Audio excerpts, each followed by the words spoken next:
তাহমিদ চাচ্চুকে খেপিয়ে দেওয়ার সুযোগ ছাড়ল না। শুনেছো আফরোজা, এই খাঁটি বেয়াদব কি বলছে? মোস্তকলেশ, আরও দাও আশকারা, আরও মাথায় তোলো এই খাঁটি বেয়াদবকে। এখন তো নিজের বউকে লুকিয়ে রেখেছে, এরপর যখন আমাদেরকে লুকিয়ে রাখবে তখন বুঝবে কেন আমি এর উপর এত চিৎকার চেঁচামেচি করতাম। সাদিক আহমেদ রাশিদিন রাগে কাঁপছেন। তুমি শান্ত হও। তাহমিদ বাচ্চা নয়, যথেষ্ট বুদ্ধি ওর আছে। ও যা করছে নিশ্চয়ই ভেবেচিন্তে করছে। ও যখন আর কয়েকটা দিন সময় চাচ্ছে তখন সময় নিক না। এরপর কুহু ফিরে আসলেই সব কিছু খোলাসা হয়ে যাবে। আর তখন তাহমিদকে যা বলার বলো। তাই এখনই এত চিন্তা করে শরীর খারাপ করো না। আফরোজা নাজনীন স্বামীকে শান্ত করার জন্য বললেন, তাহমিদ, ভাইয়া কিন্তু ভুল কিছুই বলছে না। বৌমা কোথায় গেছে সেটা জানার অধিকার আমাদের আছে বলেই মনে করি।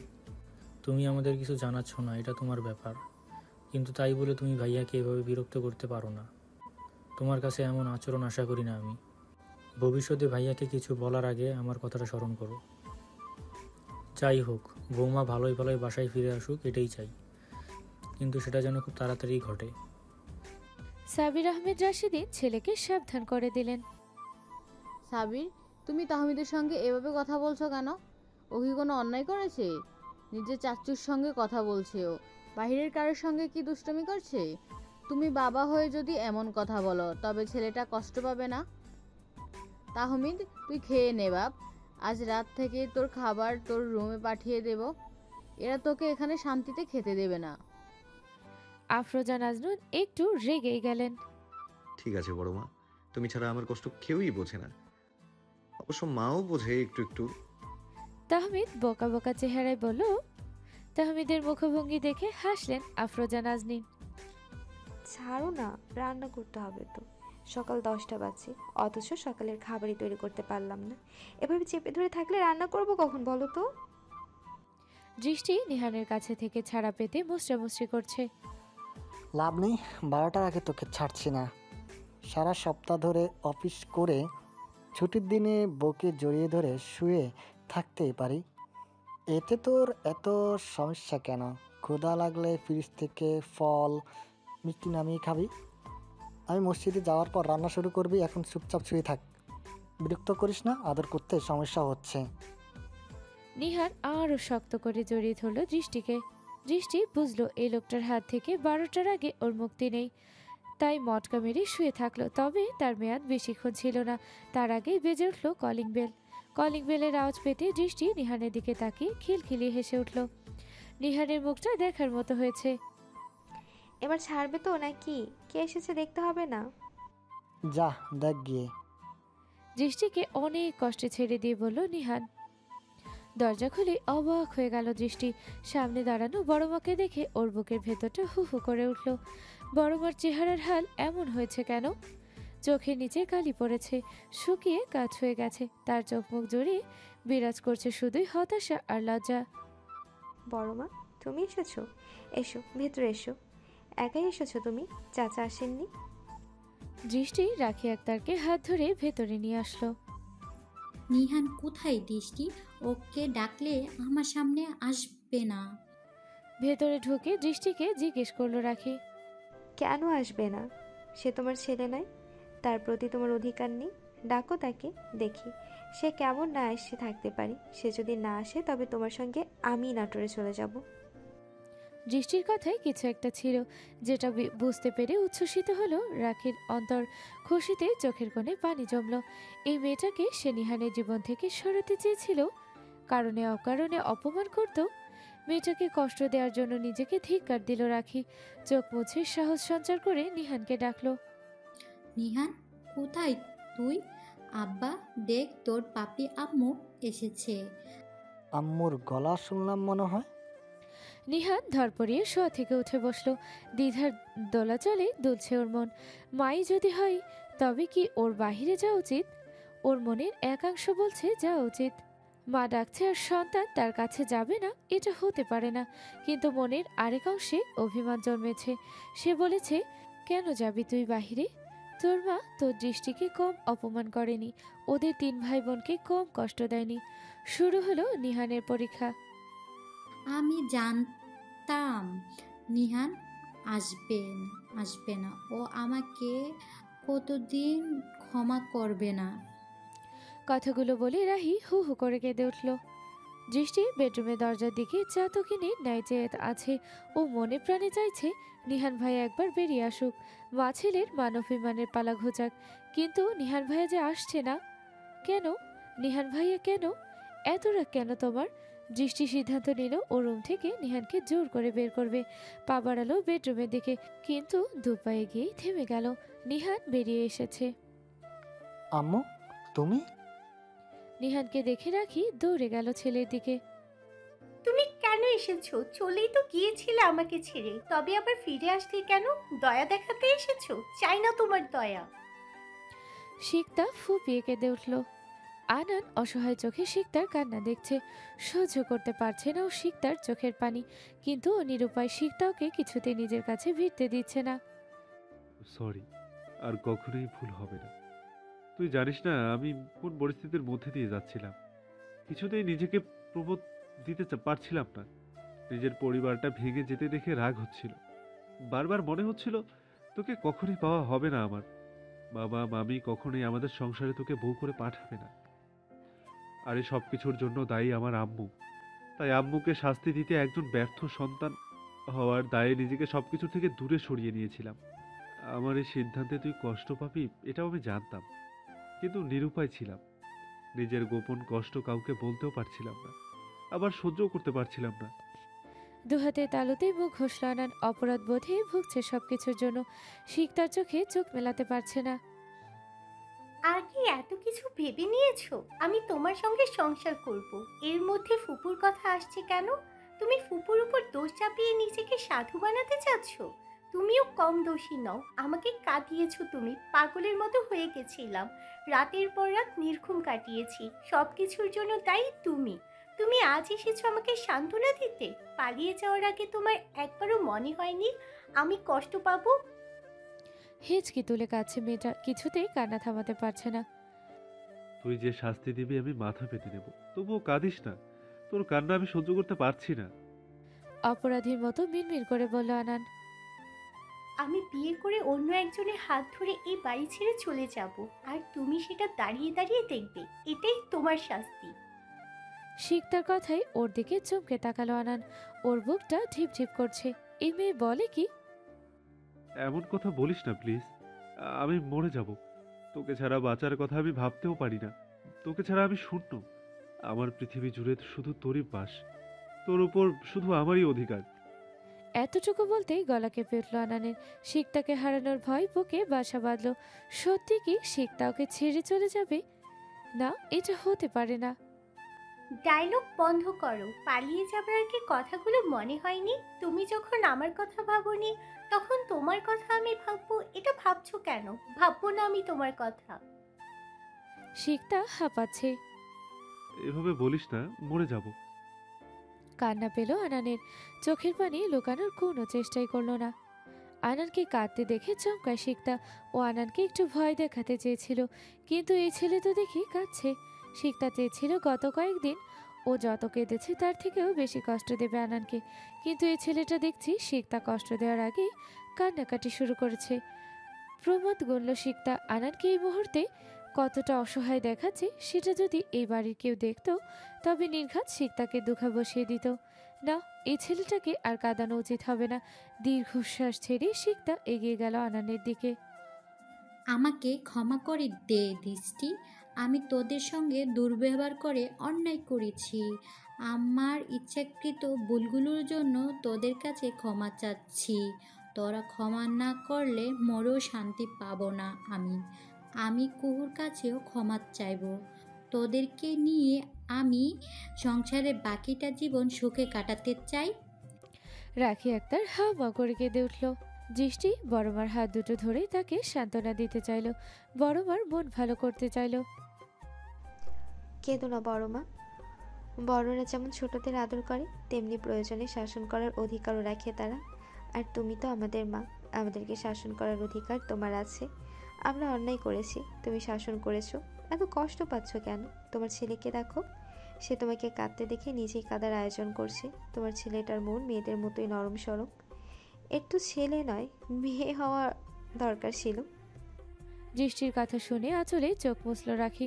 ছেলের দিকে তাকিয়ে মলিন মুখে বলল, রাগ করে থাকিস না নিহান, তুই ক্ষমা না করলে আমি মরেও শান্তি পাবো না। আমি ভুল করেছি আর ভুলের শাস্তিও পাচ্ছি। তোর আব্বু আমার সঙ্গে কথা বলে না অনেক দিন ধরে। আনানো আমার দিক থেকে মুখ ফিরিয়ে নিয়েছে। আম্মা, ভাই, ভাবি কেউই আমার সঙ্গে যোগাযোগ রাখিনি। এবার এত এত ঘৃণা আমি নিতে পারছি না। আমার বেঁচে থাকাটা নিরর্থক মনে হচ্ছে। বেঁচে থাকার কারণেই নেই আমার। রাখি কাঁদছে, অঝরে কাঁদছে সে। আম্মুকে কাঁদতে দেখে কষ্ট হয় নিহানের। মা যতই খারাপ হোক না কেন, সে তো মাই। আম্মু কেঁদো না, একটা কথা সবসময় মনে রেখো, তুমি চাইলে সব কিছু নিজের মতো করে পাইবে না। আমাদের প্রত্যেকেরই নিজস্ব কিছু চাওয়া থাকে, স্বপ্ন থাকে। প্রত্যেক মানুষেরই চাওয়া আলাদা আলাদা। আম্মু, তোমার যেমন অন্য চাওয়াকে সম্মান করতে হবে, মেনে নিতে হবে, তেমনি দেখবে অপরজন তোমার চাওয়াকে মেনে নিবে, পছন্দ করে নেবে। তুমি সংসারে যা যা দেবে একটা সময় সেগুলোই ফেরত পাবে। একটা মানুষের অতীতের কর্মফলের উপরে নির্ভর করে তার ভবিষ্যৎ। এটা মেনে চলতে পারলে তার জীবন ভবিষ্যৎ সুন্দর হবে। জীবনে দুঃখ কিংবা হতাশা থাকবে না। রাখি তাকিয়ে আছে নিহানের দিকে। ছেলেটা কি সুন্দর করে বুঝিয়ে দিল তার কি করণীয়। আফসোস হচ্ছে তার, এতদিন এই ছেলেদেরই চিনতে সে ভুল করেছে। সে কষ্ট দিয়েছে তার ছেলেদের। আমি সব বুঝতে পেরেছি, চোখ খুলে গিয়েছে আমার। আমার দোষে এতদিন আমার সংসারের সুখ আসেনি। এবার থেকে আমি হব আমার সংসারের সুখের কারণ। তোরা শুধু আমাকে ক্ষমা করে দে। সন্তানের কাছে কখনো বাবা মায়ের ক্ষমা চাইতে নেই আম্মু। বাবা মার সম্মানহানি হয় এতে। আর আমি চাই না আমার আব্বু আম্মুর সম্মান হানি হোক। তুমি নিজের ভুল বুঝতে পেরেছ, এতে আমি খুশি। সবাইকে একসাথে নিয়ে বেঁচে থাকার মজাটাই অন্যরকম। সেটা একবার বুঝতে পারলে তুমি সবাইকে নিয়ে থাকতে চাইবে। আম্মু, থাকবো আব্বা, আমি তোদের সবাইকে নিয়ে বেঁচে থাকবো। যে কটা দিন বাঁচার সবার সঙ্গে মিলেই থাকবো। এবার আনানকে একটা ফোন কর। কতদিন ছেলেটা হয়ে গেছে ছেলেটা আমার সঙ্গে কথা বলে না। তবে আর আগে গিয়ে তোর আব্বুকে নিয়ে আয়, সে নিচে বসে আছে। আমি তোদের কাছে ক্ষমা পেলেই তবে সে ভেতরে আসবে। কি বলছো তুমি? আব্বু এসেছে? এতক্ষণ ধরে আব্বু নিচে বসে আছে? আমি তো ভেবেছিলাম তুমি একা এসেছো। এক্ষুনি যাচ্ছি আমি। তোর আব্বুর শর্ত ছিল, আমি ক্ষমা না পাওয়া পর্যন্ত তার কথা তোদেরকে বলতে পারবো না, সেজন্যই বলিনি। নিহান দৌড়ে বেরিয়ে গেল ফ্ল্যাট থেকে। দৃষ্টি ফোন করলো আনানকে। ছুটির দিন হওয়ায় আনানও ঘুমাচ্ছিল। ফোনের আওয়াজ পেয়ে চোখ বন্ধ করে হাতড়াতে শুরু করলো। চোখ বন্ধ করে থাকা অবস্থাতেই ফোন রিসিভ করলো। হ্যালো। আনান ভাইয়া, তাড়াতাড়ি আমাদের বাসায় এসো।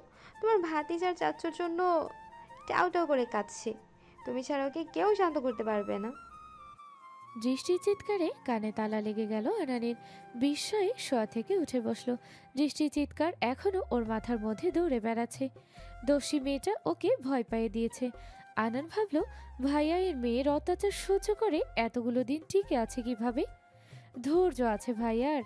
মাথা ঝাঁকিয়ে দৃষ্টির কথা জবাবে বলল, কোন ভাতিজা টেউটেউ করে কাচ্ছে? ভাতিজা কোথায় থেকে ট্যাপ করো? কোন ভাতিজা মানে? তোমার ভাতিজা, তোমার আদরের ভাতিজা। ছেলেটাকে আর কাঁদিও না, তাড়াতাড়ি বেরিয়ে পড়ো। আধ ঘন্টার মধ্যে তোমাকে এখানে দেখতে চাই। দেখ দৃষ্টি, এমনিতেই আমার মাথা আউলা ঝাউলা হয়ে আছে। তুই আরো আউলা করে দিস না আমার মাথা। আমার আদরের ভাতিজা এখনো দুনিয়ায় টপকায়নি। সে দুনিয়ায় ল্যান্ড করা মাত্রই ওকে আমার কাছে এনে রাখবো।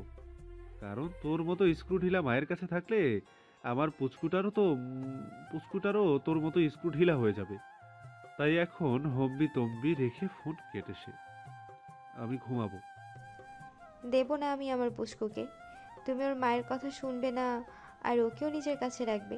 কাভি নেহি, নো নেভার, কখনো না। তুমি এক্ষুনি আসলে তবে পুষ্কুকে পাবে, তার আগে নয়। আনান এবার দৃষ্টির কথায় দ্বন্দ্বে পড়ে গেল। দৃষ্টি বারবার ভাতিজার কথা বলছে, তার মানে কি সত্যি আমাদের পুচকু আসবে? নিজেকেই শুধালো আনান। হঠাৎই ভীষণ আনন্দ লাগছে ওর। এক লাফে বিছানা ছেড়ে পোশাক পরতে শুরু করলো। ওকে এই মুহূর্তে ভাইয়ার ফ্ল্যাটে যেতেই হবে। দৃষ্টি, সত্যি বলবি তুই দাদি হব আমি? রাখি আক্তার হাসি মুখে জিজ্ঞেস করলো। বড়মার কথার মানে বুঝতে পেরে দাঁতে জিভ কাটলো দৃষ্টি। লজ্জা রাঙা মুখে বলল, তোমার ছোট ছেলেকে এই বাসায় আনতে কথাটা বলেছি বড় মা। সেই কবে থেকে ভাইয়াকে আসতে বলছি, কিন্তু ভাইয়া আসছেই না, তাই বাধ্য হয়ে বাঁকা পথে হাঁটতে হয়েছে আমাকে। আসলে আনান আজকে অন্তত না এসে থাকতে পারবে না সে। দৃষ্টিকে অবাক করে দিয়ে রাখি জড়িয়ে ধরল ওকে। পরম মমতায় চুমিয়ে দিল দৃষ্টির কপালে। কান্না জড়ানো গলায় বলল, এমনিভাবে সংসারটাকে আগলে রাখিস মা, আপন করে নিস সবাইকে, সকলের নয়নের মণি হয়ে উঠ, ভালোবাসার আঁচলে বেঁধে রাখ আমার ছেলেকে, আগে রাখিস পরিবারের সবাইকে। দৃষ্টি টলমল চোখে বড়মার দিকে তাকায়। আজ প্রথমবারের মতো বড়মার মাঝে মায়ের ছায়া দেখতে পাচ্ছে মেয়েটা। মায়ের জন্য মনটা হু হু করে উঠল। তোমার শুভ বুদ্ধির উদয় হতে দেখে সত্যি খুশি হয়েছি আমরা। নিজের সন্তানকে ভুল পথে যেতে দেখলে, ভুল সিদ্ধান্ত নিতে দেখলে প্রত্যেক পিতামাতারই কষ্ট হয়। আমারও হয়েছিল, মা হিসেবে নিজেকে জঘন্য মনে হয়েছিল। আজ আবার তোমাকে নতুন রূপে দেখে আমি ভীষণ খুশি হয়েছি। আশা করব ভবিষ্যতেও নিজের এমন বদলটা ধরে রাখবে। আয়েশা সালিহা মেয়ের দিকে তাকিয়ে বললেন, দোয়া করবেন আম্মা, এভাবে পরিবারের সবাইকে নিয়ে মৃত্যুর আগে পর্যন্ত থাকতে পারি। দৃষ্টি বড় মা কিংবা শাশুড়ির নয়, বরং যেন ওর মা হয়ে উঠতে পারি, সেই দোয়াই করবেন। ছেলের বৌমা, নাতি নাতনি দিয়ে আমার সংসার যেন পরিপূর্ণ হয়, এই দোয়াই চাই আমি। দোয়া করি সুখী হও। পূর্বে সকল অন্যায়ের জন্য সৃষ্টিকর্তার কাছে মুনাজাতে বেশি বেশি কান্নাকাটি করবে। মনে রেখো তিনি অতি দয়ালু। জি আম্মা। কয়েকটা দিন এখানে থেকে যাও রাখি। নিহান এখান থেকে অফিস করবে, কুহু নেই, তাই বাড়ির সবারই মন খারাপ। দৃষ্টি থাকলে আমাদের ভালো লাগবে। আফরোজা নাজনীন ননদকে প্রস্তাব দিলেন। এবার থাকতে পারবো না ভাবি, নিয়ানের ছুটি নিতে বলছি, ওদেরকে নিয়ে গ্রামে যাব। শ্বশুর শাশুড়ি বেঁচে থাকতে তাদের জন্য তো কিছুই করিনি, অনেক পাপ জমেছে, আর সেই পাপ মোচন তো আমাকেই করতে হবে। নিহানের আব্বুকে বলছি আমাদের বাড়ির দক্ষিণ পাশে সবজির ক্ষেতে একটা মসজিদ তৈরি করতে, সাথে মাদ্রাসাও থাকবে। তবে তার আগে কয়টা মাদ্রাসা এতিমখানার ছেলেদেরকে এক বেলা পেট পুড়ে খাওয়াবো, কোরআন খতম দিতে বলবো, শ্বশুর শাশুড়ির জন্য দোয়া খায়ের ব্যবস্থা করব। তোমাদেরকে ফোন করলে তোমরা যেও কিন্তু। রাখির কথা শুনে রাশেদিন বাড়ির সকলেই ভীষণ অবাক হলেন। রাখি রাহেন পরিবর্তন দেখে তাদের চোখ কপালে উঠেছে, তবে প্রত্যেকে আনন্দও পাচ্ছেন। রাখির কথা মতো না উঁচু মহিলাকে বদলাতে দেখে কার না ভালো লাগবে। আমরা সবাই যেতে পারবো কিনা জানি না, তবে তাহমিদ কুহু অবশ্যই যাবে, যদি ততদিনে কুহু বাসায় আসে। কুহু গেছে কোথায় ভাবি, আর আসবেই বা কবে? সেটা শুধুমাত্র তাহমিদই জানে। এবার ওঠ, টেবিলে খাবার দিয়েছি, সবাই খেয়ে নেবে, চলো। বড় বৌমা, তোমার শ্বশুরের চাচাতো ভাইয়ের ছেলে আমাকে ফোন করেছিল গত রাতে। তারা গতবার এসে স্নিগ্ধাকে দেখে গিয়েছিল। ওর নাম আসাদ। আসাদের ছেলে এবার কুয়েত থেকে